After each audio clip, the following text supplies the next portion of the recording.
Palme dressée devant le portail, le drapeau jaune et blanc du Vatican en berne, le portrait du pape François exposé partout, accompagné d'un ruban noir, l'ambassade du Saint-Siège au Congo traduit l'image du deuil. En ce mercredi 23 avril 2025, le Premier ministre Anatole Koliné-Makosso s'est plié à la tradition en venant témoigner la solidarité du peuple congolais à l'égard de tous les chrétiens catholiques. Reçu par le nonce apostolique au Congo et au Gabon, Javier Herrera Corona, le chef du gouvernement a pris place dans la salle dédiée pour signer le livre de condoléances en écrivant « L'humanité en général, le peuple chrétien en particulier et plus profondément la communauté catholique est en deuil et pleure la disparition de sa sainteté le pape François rappelé à Dieu le 21 avril 2025,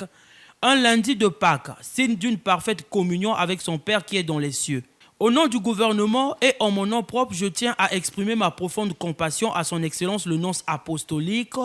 et à l'ensemble de la communauté catholique sous sa juridiction. Nous saluons ici la mémoire d'un pape réformateur et qui a œuvré à rapprocher l'Église de Dieu du peuple de Dieu en abordant sans tabou et sans a priori les problèmes de société en lien avec l'évolution du monde. Puisse son âme reposer en paix et son œuvre continuer à inspirer l'humanité. Anatole Koliné-Makosso, Premier ministre chef du gouvernement, fin de citation. Pour le Premier ministre, l'action du pape devra servir d'importants repères et qui devrait davantage inspirer l'ensemble des humains. Nous venons pour traduire cette expression de solidarité, de compassion, parce qu'il s'agit d'un grand homme, d'un grand esprit qui vient de nous quitter. Un pape réformateur, c'est ainsi qu'on le reconnaîtra, pour avoir œuvré à rapprocher davantage l'Église de Dieu du peuple de Dieu, en invitant les serviteurs de Dieu à aller vers les populations, apporter le message de paix, d'amour, de concorde, d'unité, aborder un certain nombre de sujets sans tabou, rechercher le consensus, promouvoir le dialogue et nous accorder sur l'essentiel. C'est ce message que le pape François laisse à l'humanité.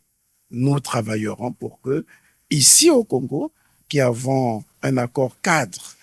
avec le Vatican, nous œuvrerons pour que les exhortations du pape sur l'éducation, sur les droits de la femme, sur les droits des pauvres, sur les droits des personnes vivant avec handicap, sur les droits apportés aux couches vulnérables, que tous ces droits soient respectés et que nous puissions être davantage aux côtés de l'Église catholique, qui s'est révélée pour nous, au même titre que l'ensemble des croyances, comme des repères importants pour l'édification, non seulement de la foi, mais des valeurs civiques et morales au sein de la société. Nous travaillerons pour que ces relations soient toujours davantage soudées. C'est ce samedi qu'auront lieu à Rome, dans la cité-État du Vatican, les obsèques du pape François.